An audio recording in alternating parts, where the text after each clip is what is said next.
Well, our speaker today is Salena Morrow, and Salena is not only is she a practicing energy worker, her psychic abilities are amazing, her healing abilities are Kundalini moving through her.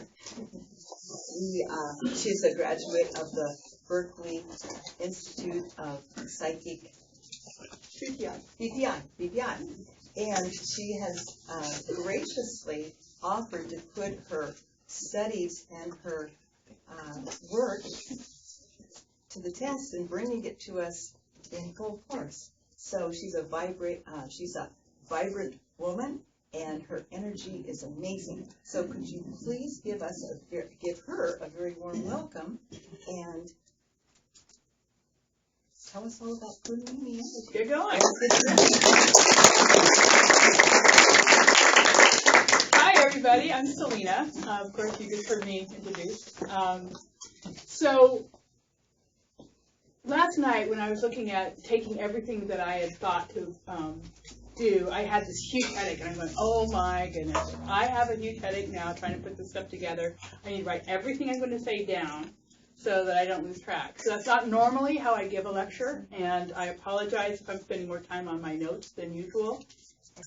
Please bear with me. The information is one of those things that has a lot of confusion around it, and that confusion energy can get into the speaking and communication space. Does that make sense to everybody? So last night, in addition to being in this what the heck do I say, soup, I was looking at Don's book, and I don't know if you've seen it. It's out in the foyer. It's free. It's free.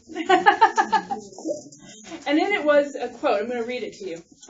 It says, "Someday we will harness the energies of love, and for the second time in the history of the world, man will have discovered fire." This guy, a guy who's French, and I don't do French well, so forgive me for killing it, but Teilhard de Chardin, something like that. So what he's talking about is the physical fire being started. But Kundalini actually is considered a form of fire, energy fire. So I invite you today to take a look at making fire before this happens. Have fire for yourself. Everybody ready for that? Yes. Cool. So let's start off with, we know that it's controversial, and when you hear Kundalini, it actually brings up fear for some people. And why that is really interesting. And what I'd like to invite you right now to do is go ahead and throw it. What are some of the ideas that you have about Kundalini? What have you heard? What do you know? What have you experienced? Anybody? Yoga. Yoga, yes. Yoga is a way to get it going. Absolutely. Just life force. Yes, it is a life force. Transcendent. Transcendent, yes. Very good. You guys aren't coming up with scary stuff. Go ahead. I was introduced to it via Star Trek and their life detectors. What is it they're actually detecting? And then I understood many years later after I studied Tantra. I'll be darned. I love Star Trek. I hadn't seen that. That's cool. Anybody else? I associate it with passion in whatever it is that sets you on fire. Yeah. That's a good one, too. Sensuality, okay, good. Yeah, definitely. Is that you that said that? Yeah, definitely bring that. Go ahead, I see a hand in the back. Well, I think of it as we can move it, we can play with it. Yes, it's very, very movable, very flexible, yes. Creative power. Yes. All right, you guys aren't coming up with the scary stuff. This is going to be an easy audience. When you said that, I did have that thing come up. Right, Whatever that is. right. So, I don't need to bring up fear if you guys aren't. Okay, just let that go. Yes, sir. I think it means coiled serpent. It does. And it's also located in the base chakra or the sacrum area. Yes. And the idea is to bring it up to the ground. Yes. Right. Yes. So the fact that it is associated with the serpent is the reason that so many people have a problem with it. The serpent energy has been associated with what we have going on in the Christian idea of how the world was formed. The serpent's the bad guy. And we'll get into that a little bit more later. Okay, so forgive me, look at my notes. So So you guys are, again, you're really dealing with the positive things of what Kundalini is. But did you see that there's all kinds of different ideas? Like, really, there's a lot of different ideas. And one of these days recently, I was sitting there going, why the heck are there so many different ideas about Kundalini? Some things that we hear about, we just know that one thing is right. But every single thing you've said is right. And that's, multiple directions. So I was meditating on that. And I don't know about you, but when I meditate, I don't always get the information right away. For me, there was one day I woke up like, whoa, oh my God, I've got it. I know what this is. And what was in my head was so freaking crazy. I'm like, no, that can't be right. And so when I hit ideas that are, no, I can't be right, I hit the books. And I do have a couple books at home, and then anymore with the tools that are available now, you can hit the internet. And I started doing research into this thing that I had heard and that I found. And what I discovered in the research is a lot of the stuff really conflicts. It just does. So as I go through talking about what Kundalini is, understand that there's a lot of different truths out there. And I invite you to find your center and see what registers for you. I'm not interested in programming any of you into having my perception. I'm just putting information out there. If it works for you, it works for you. If it makes no sense at all, leave it on the shelf or kick it out the door. Don't bring on stuff that doesn't facilitate you having your purpose in life fulfilled, right? So that's what knowledge is about. Knowledge is about what is it that I need to have access to, what information do I have to keep myself compass-wise going where I need to go. And each of us has a different place, a different purpose, a different endpoint that we're looking for. We just do. That's one of the real cool things about being human. We've got so much variety that's possible. All right. So that takes our page 1. Page 2. Yay. Research. I went way ahead. Okay, no, we're on 2 pages. God, I was going really good. All right. So, one of the things that I want to point out, I brought some of my. I love stones. I love crystals. So I brought 3 of them up here, and these are pyramids. This guy is a pyramid. It's got a little color added to the bottom. This guy is jasper, and this guy's onyx. Nice, beautiful forms, man-made, right? Someone sculpted this pyramid form. And the reason I brought these, we're not doing pyramid energy today, but the reason I brought these is, can you look at these forms and know what it started as? They're rocks or crystal. What did that form start at? There's no answer, right? A few atoms. Started as a thought. Hydrogen. Yes. It started, however, these particular rocks are formed. It did. But the question I'm asking is, what did it look like? What did it see? What truth can you get from it besides, that esoteric how it started? Was it a big crystal? Was it, just something small and they barely had enough room to carve it out? Raw materials. Yeah, we don't know. That's why there's so much misinformation about Kundalini. It actually is a broken system. So the pieces and parts and the fragments that we get to look at, the understandings that we have, don't encompass the whole thing. Like I said, when this came to me, I'm like, oh man, this is weird. But when you look at it, and it explains why there's so many different pieces and parts.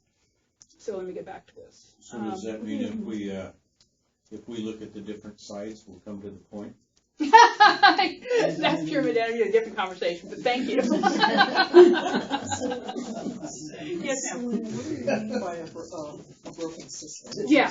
You're Okay, getting to let that me actually read that one. What's that? I'm sorry, I heard something. Okay, just a comment. So what came to me is that a long time ago, we as humans were imbued with an awareness communication system. This system utilized the meridian system, and chakras and Kundalini was the activating powerhouse through this system. Humankind could communicate interdimensionally. Humans had constant connection to source.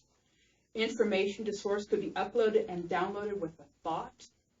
There was no separation from our divine roots. There was no isolation. Earth was truly our playground. That's what Kundalini originally was intended to be. So again, just resonate with that. See if that fits. If it doesn't, kick it out. If you're not sure, put it on the shelf. That was an analogy given me a long time ago. If it's true, take it in. If it's not, leave it alone, get rid of it. And if you're not sure, put it on a shelf like a book. And just, when you think about it, you can take it down and look at it. Is that true for me now? Not sure. Back on the shelf. So when I just read that about what Kundalini really is, and you look around at how life is today, they're night and day different. I mean, really? That's true? That's what happened? And so when we wake up every day, we don't have access to that tool. We just don't have it. It's gone. It's screwed up. So the story continues. We started off with this really, really cool energetic system, so we could be in touch with God and all there is. We could download and upload information. Anybody see Avatar, where they have the access of the information through the tree of life? Really cool. We had that capacity. So what happened is we ran into some energy. We as human beings, again, eons ago, like really a long time ago, there were energies that did not want humanity to win, didn't want us to have the access to this divine blueprint. We didn't want us to have the ability to upload and download information. So they deliberately set up to sabotage this Kundalini meridian chakra system. And so I like Star Wars. I admit it. Star Wars, Star Trek, all of those science fiction things. I like it. I'm going to call it the dark side, the dark force. There's different names for the energy that's in antagonism to humanity. And it depends on what your background is and what you know and what you believe and what you come to as to what exactly that name is. So dark force covers it for me for this conversation.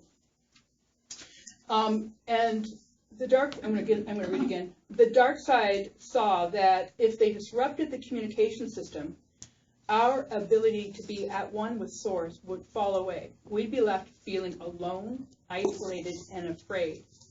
And all of those qualities make us ripe for the picking.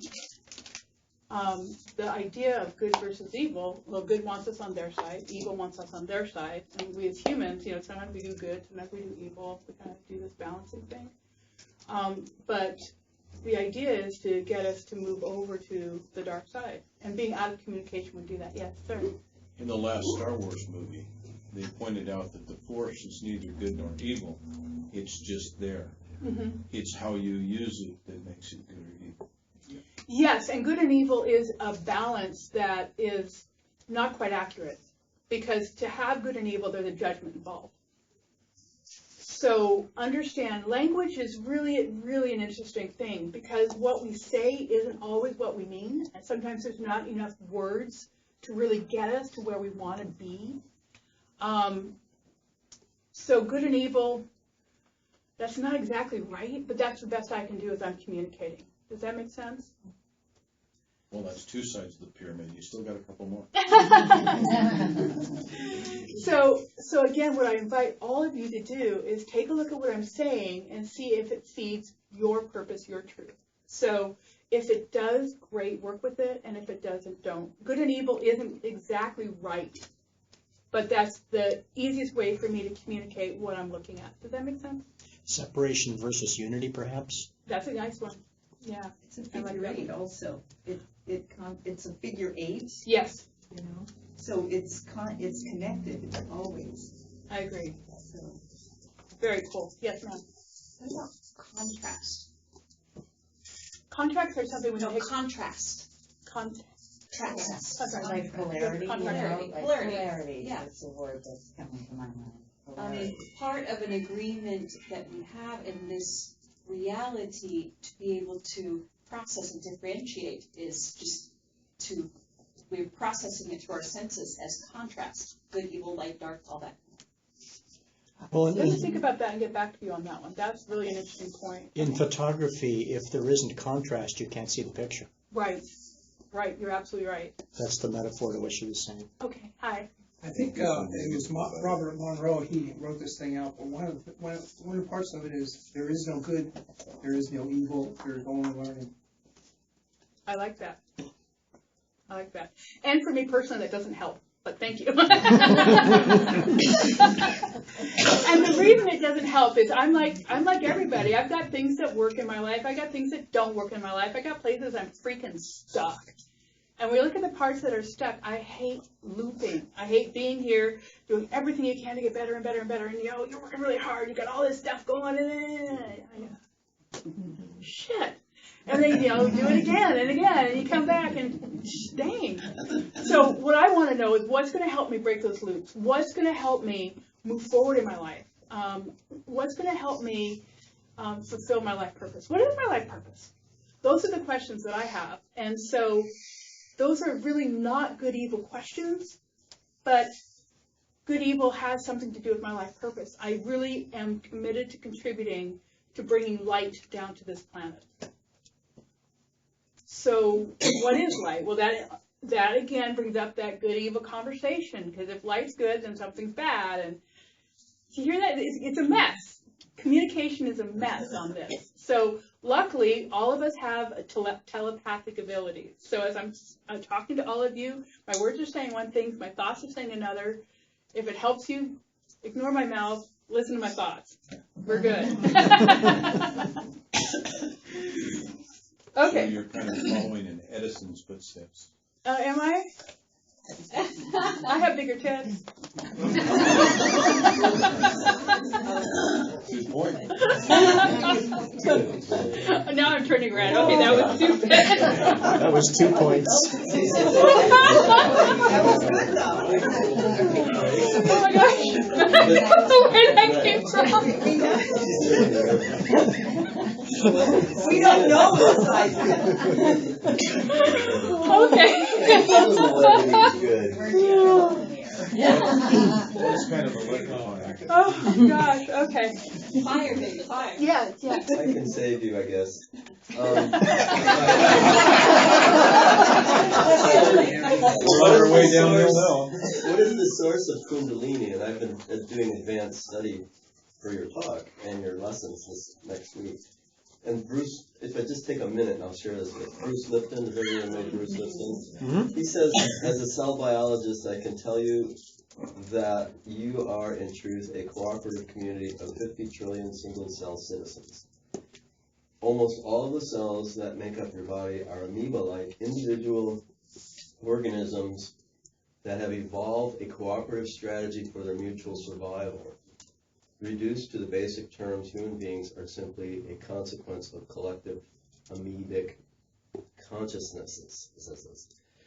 Essentially, what this article is, this paper that I've read before, it's about biophotons. So when your DNA divides and does its chemical stuff, it gives off light. It's the biophotons in each of those cells that I think collectively creates the Kundalini, Chi, whatever, prana, all of that information. So that is something to think about. Even when you meditate for each cell in your body. Yeah. Cool. Yeah. So biophotons, and that's where the light isn't from there. It's right. It's from inside of you. I agree with that. You're like batteries, right? I agree with that. That's my 2 cents. So By extension, that source expressing through us. yeah, so the understanding that I have of the Kundalini system is that it is generated within us.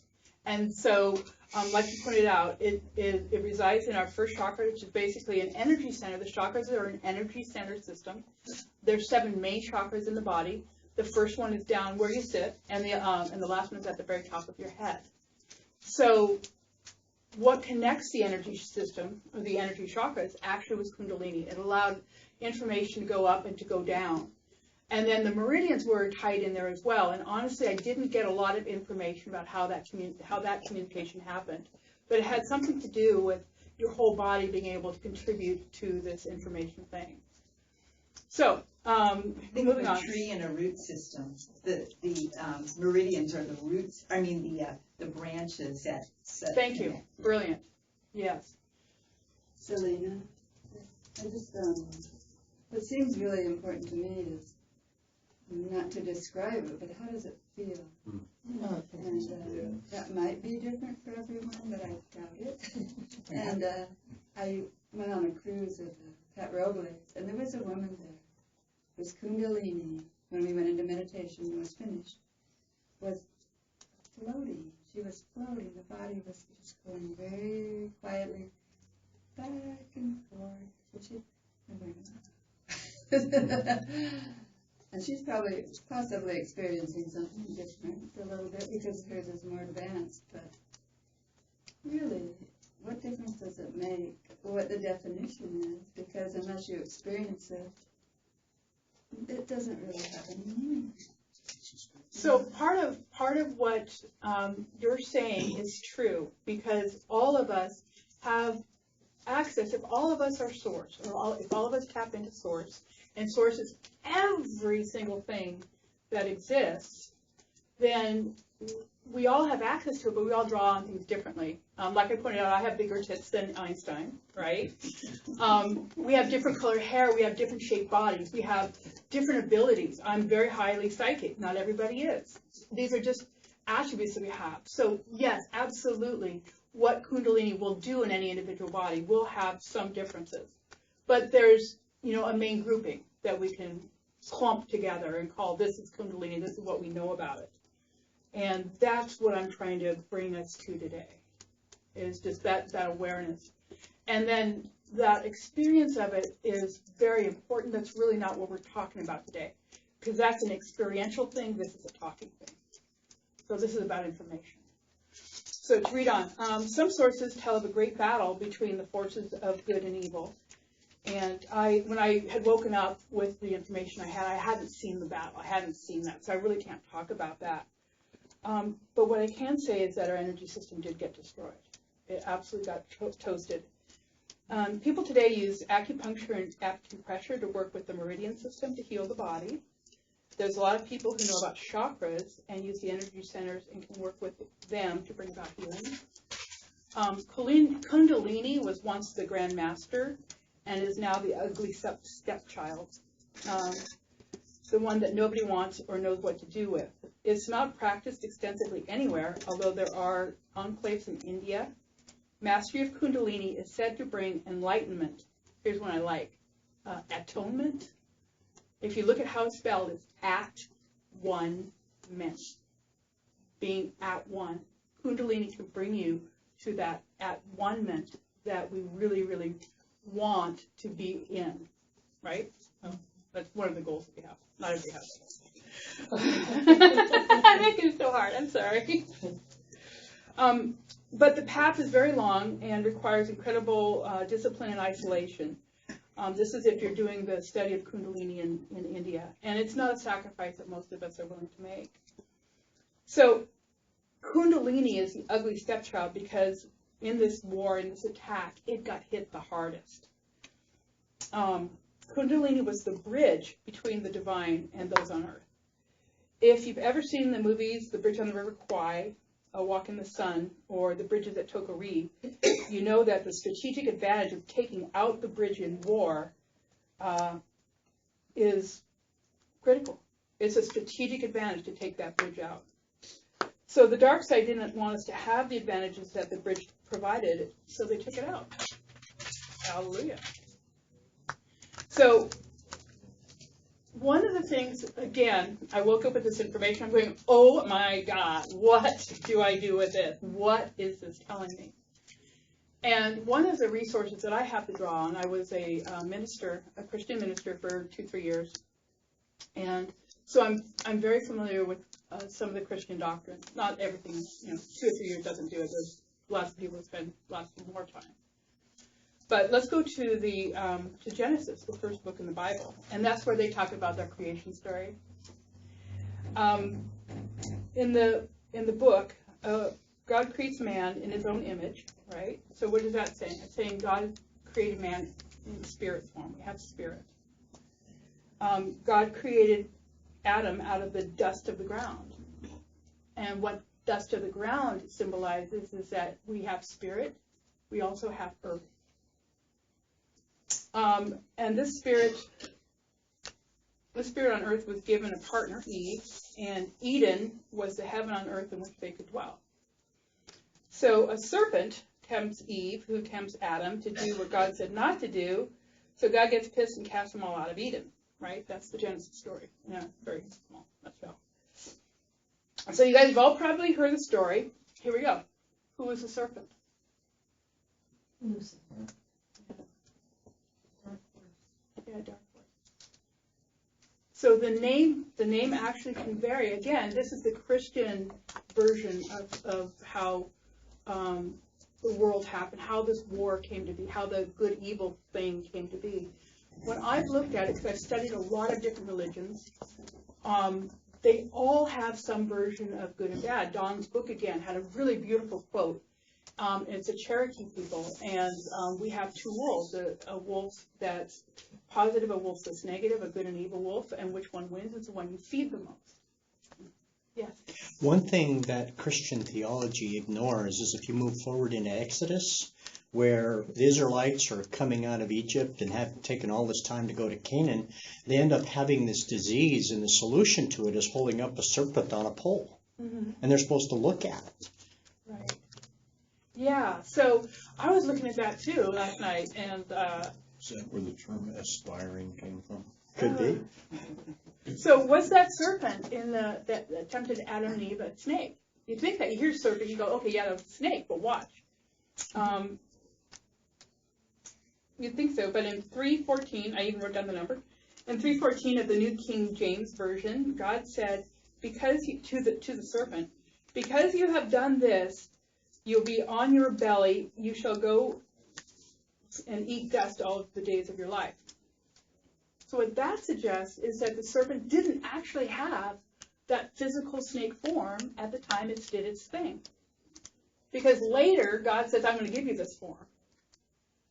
So what if the serpent is really an analogy, a way of saying or describing that there's a force that's interested in working against you? So when we hear the word serpent, we think of the physical form, but really what if it's just an energy? So a question that came to me immediately was, well, here's God doing His thing, and here's Eden, life is perfect. What the heck is something that He didn't create or didn't sanction doing there? And honestly, guys, that is a huge theological discussion. We're not going to go there. But again, what that's pointing out is we have something that's moving towards the light and something that's moving away from it. Okay. Could we say that too, Salena, by the benefit of or the not benefit of? Instead of light and dark, like, when we go to the light, we go to something that's beneficial right for our own being. Right, and light and dark, again, are analogies. There's a way of trying to describe the reality. When you are within your space and something contributes to who you are, there's a lightness of being that shows up. We call it joy. We call it happiness. We can call it peace. It has a lot of different names. There's no one distinct, this is what it is. Love. It isn't that. It's got a whole bunch of different concepts and constructs behind it, right? Evil's the same way, or darkness is the same way. So really what I invite all of you to do is look at, does it contribute to my purpose? Does it contribute to my getting better, getting more capable, more powerful, more able to do what I need to do? That's your question. And part of what we have as humanity, again, we all have telepathic abilities. We all have the ability to know what other people are thinking. It's not taught. It's not encouraged. People who are wide open tend to get kind of crazy because they don't know what to do with this information. Again, it's not taught. It's not trained. There's people who do very well with it, and there's people who can use it to manipulate people. Have you ever found yourself doing something you have no idea how the heck you're doing, and it benefits somebody else? Huh. I mean, I have. I'm sorry. I'm like, man, that was really creepy. But sometimes we don't know what it is that we're being affected by, right? And that's because there are capacities that all of us have that we're not all aware of. So once we got kicked out of Eden, okay, Adam and Eve lost the capacity to easily commune with God as a result of the fall, right? That's what we're told. So look at it this way. What if that's another way of saying that our meridian chakra Kundalini system got destroyed? Right? The meridian chakra Kundalini system was designed to keep us in constant communication with God. So what if the fall was really about the loss of that system?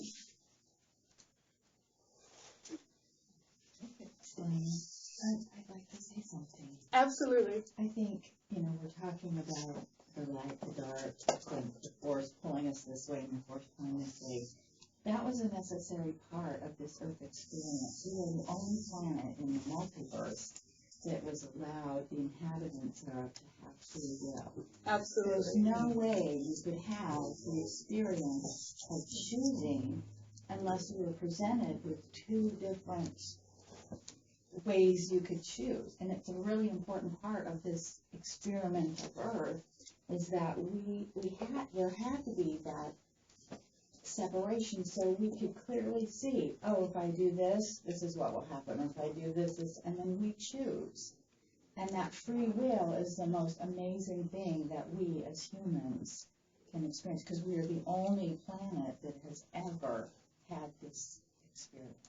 Isn't that cool? It is way cool. So when you get hung, a lot of people get hung up on the dark and the light and the forces and blah, blah. It's like, and I love how Leonardo da Vinci said, nothing is either good or evil except the mind says it's so. So it's what's happening in our mind, and it's that egoic mind that creates that darkness. That's where the separation starts happening, is that ego space. You can be in your highest source space, or you can go into ego, and ego's where the fear comes up, and they don't like me, or whatever, wherever the ego mind goes. But that's that separation that causes that, okay, am I going to choose this that's going to bring me that feeling of light and love and joy and peace, or am I going to choose this? I got to manipulate somebody so they'll like me. You know what I mean? I do know what you mean. And before I had asked and woke up with a question about Kundalini, I actually had been looking at why is life so hard? Why is it so hard? Was it really meant, with this good and evil thing, was it really meant to be this hard? Let's go back to the idea of looping, because I've been looking at looping a lot lately. When you loop, you take information, you've got it going, and then you end up back in the same place. And think of how many places we loop. We loop when we're trying to lose weight. Guys, if you put all the weight I've lost and all the weight I've gained, you would have something that fills this freaking house, right? That's the place I loop. There's other places that we loop. But why are we looping? Why is it so hard? And so, yes, we have free choice, but I think that there's energies that are making the wrong choice way too freaking easy. Or if it's not even a choice, right? I'm choosing to lose weight. I'm not getting anywhere. Huh? Really? If thoughts are things, and I have the power of God, and God says that as you think, so shall it be, right? How come I'm thinking I'm losing weight and I'm not? Because you have your subconscious mind that's working too. And if you're not fully bought in the subconscious, it doesn't matter what the conscious mind is thinking. Your subconscious is like I want to lose weight. Damn, that chocolate brownie looks really fine, and I want it. Right, there's lots and lots and lots of places that blockages can show up. Yeah. And it makes life interesting. Go ahead, I saw a hand up there. So, I think one of the reasons that it's so hard is that instead of attending to my stuff, I very often float off and start attending to other people's stuff. Sure. Not giving them the honor and the privilege of doing it however it is that works for them. And that's called judgment. And when we start interfering with other people's process, or deciding for them and announcing it to them that their process is wrong, or their process needs to change, I mean, if we stopped doing that, all the counselors in the universe would be gone. Right? I mean, if we accepted each other as equals, Right. equally in the process. I saw a little thing from Rumi today that said we're all just helping each other get home. I like that. And if we were to allow each other and behold, whatever you see is a lesson for you, but it doesn't necessarily mean you have to interfere with the person's process. Right, and that's And why to it's me, that's why it's so hard, because if I stayed in my own little place with my 100,000 million little cells, and I took care of me, and I allowed everybody else the privilege to do that, I think it might get easy. Could be so. Yeah. So we're back into a lot of the theological questions. What's our purpose? So everybody's got to figure that out for themselves. Yes, Phil.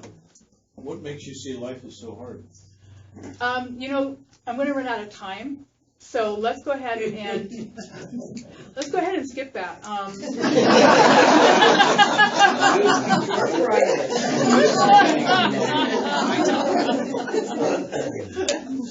Story of my life.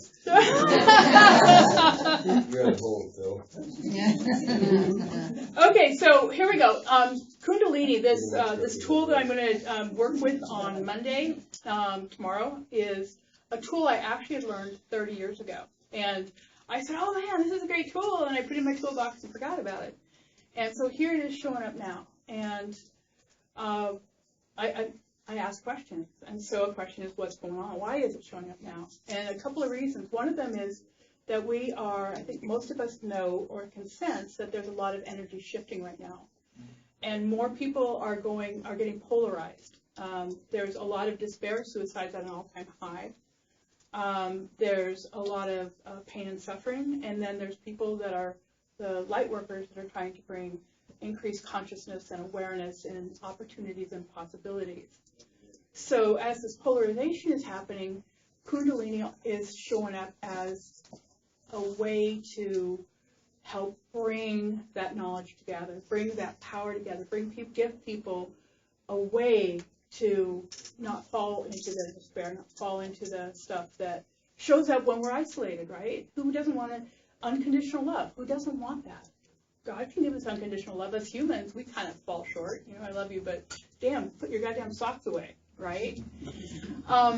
So when we look for what is it that we really need, sometimes we don't get it. Well, Kundalini is a way of accessing and getting that information. So here's this tool. It's in my toolbox. What does this tool do? Kundalini right now, everybody sitting in this room has Kundalini. It's there. But there's actually a vampire energy, and I can say this with complete certainty. There's a vampire energy that sits and sucks it up. So when you look at how much Kundalini energy do I have available, unless you've done some serious work on it, most of us have access to at most 15% of our Kundalini because it's getting sucked off. And getting sucked off is part of that keeping you controlled, keeping you from doing your thing. So this tool that I had learned 30 years ago is how to remove the vampires. Cool, right? Easy to do. Yeah, right. Easy to do. It's not easy to do, but I did learn it. I know how to do it. It's in the toolbox, right? And so by taking the vampire energy off, you now have access to your information. Generally, it's been an average of a 300% increase. So if you're at 15% now, you'll go up to 45. If you're at 12, I've had people do a much higher range. I've had people do a lower range, but there's a huge range just by getting the vampires off. So that's what I'm going to offer tomorrow, is the opportunity to have the vampires come off. And then because it's been so ineffective, I mean, when you have an energy system that's only capable of moving 12%, 15% of your energy, are you going to use it? Are you going to do what I did and put it in the closet for 30 years? Right? It goes in the closet. So once you have something that can now run at 40% capacity, 50% capacity, 70% capacity, what you going to do with it? And that's what the final class is about. Is here's some exercises. Here's a chance to play with it. Here's a chance to feel what it feels like, understanding that, yes, it will feel differently for everybody. But there's some ways to get it to start moving and flowing that will allow you to have access to this tool. That, remember, going back to the goal in India, it can lead you to your ability to ascend, your ability to be at one, your ability to be fully connected. So in my world, that's actually pretty cool. It's worth giving a go for. If you're interested in doing the thing tomorrow, all I really need is going to be 15 minutes of your time. And Connie is my partner. She's in the back. Want to wave your hand? And Connie said that our good idea would be to create a timesheet so you can sign up for your 15 minutes. But because hopefully all of you are going to be wanting to come in, if you miss your 15 minutes, if you're a little late, we'll move on to somebody else and we'll fit you in when you can. You're welcome to come and hang out, talk, be with people, be in the energy. The energy is pretty amazing. That's this Monday, and the window is from 6:30 to 8:30. The following Monday is going to be the exercises, so I want everybody there from 6:30 to 8:30, and we'll have fun the whole time. And it'll be a chance for you all to talk and tell me what you found and what you've done. There are some people in the room that I gave a pre-clearing for. One of them is Richard. Richard, can you tell us what you noticed as a before and after? I think there was a lightness that came over me, and with the higher use of my energy within. That's really how I can explain it. If that makes sense to somebody, connect with it. If it doesn't, ask me more questions. Cool. Jillian had that experience. What did you notice, Jillian?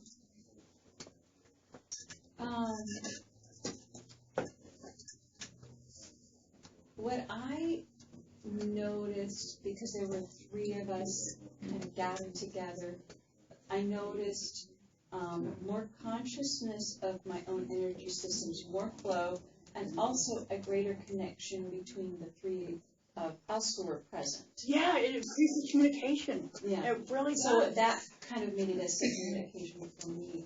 Very cool. And it's going to sound like a ringer, but Connie's had it happen too. Go ahead, Connie. Yeah, so she did work on my Kundalini, and I think I measured it when we started at around 10-12% conservatively. When we finished, I measured it at about 70% and have continued to work with it and noticed it to continue to climb. So in the percentages, I think everybody can understand that a little bit better. So 3 weeks later, I'm more moving along 75-78% because I just keep checking in on it. Where is it now? What is it doing? And just measuring the energy. And being able to talk to people better, yeah, I've had a lot of increase in that area. My awareness and my abilities intuitively have increased exponentially in that area, definitely.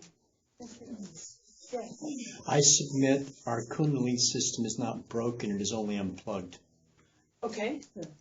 Cool. Cool. So, yeah, I'm getting the time thing. I know that I'm ignoring my notes at this point. Those are kind of the cleanup points. I really don't have anything more to say here. Any final questions? Yes, ma'am. Are you practicing Kundalini yoga also in your in your life, or? So yoga is not a thing that draws me at all. I tried classes of it. Yoga, particularly. Right, yeah, so I don't have experience with that.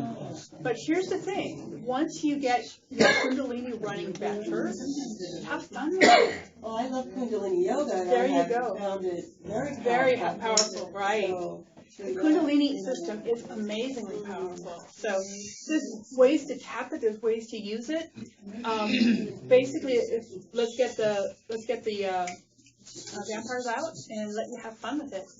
Move over here, Steve. How do you feel about using, say, psychoactive compounds to activate Kundalini? You know, it works for some people, and it does not work for me. But I have no judgment. Part of my first husband was a shaman, and psychoactive was definitely part of the practice, and it worked for him. And herbs work for him. I try herbs, and I was talking to Jillian about that. I try herbs, and they look at me and go, no. They don't help me much. But my first husband was never sick. You know, you do echinacea for everything, and golden seal, and it's like, oh my God. I was jealous, I'll be honest. It was so easy. Yeah, so psychoactive is definitely a way to get into it, and it doesn't work for everybody. It can open doors that some people find too scary. So if it works for you, great. Anybody else? Any more questions? Yes. I was just thinking we should be doing this on Halloween. We can have a demon dance. So, go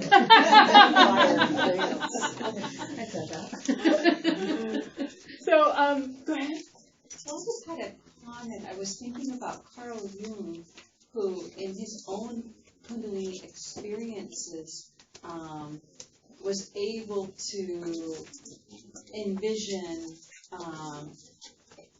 not only, his own realization, but also the uniting, like the knowledge of the East and the West together, and the fact that he saw it as something that we did not understand very much in the West as a culture. We don't.